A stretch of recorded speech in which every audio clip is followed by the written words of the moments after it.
యెహోవాకై ఎదురుచూచువారు నూతన బలము పొందుదురు. యెషయా గ్రంథం 40వ అధ్యాయం 31వ వచనము.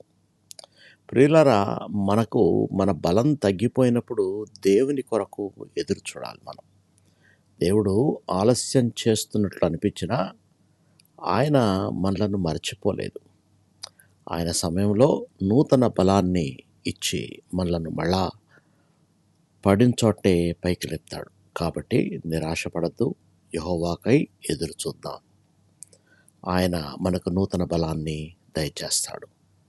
ప్రార్థన చేసుకుందాం. ప్రియ పరలోకపు తండ్రి, మా బలహీనతలో మాకు నూతన బలాన్ని ప్రసాదించండి.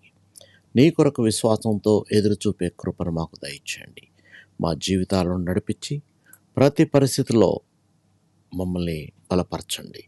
యేసు పరిశుద్ధ నామములో ప్రార్థించి వేడుకొంచున్నాము తండ్రి, ఆమేన్. దేవుడు మిమ్మల్ని బహుగా దీవించి భద్రపరచునుగాక.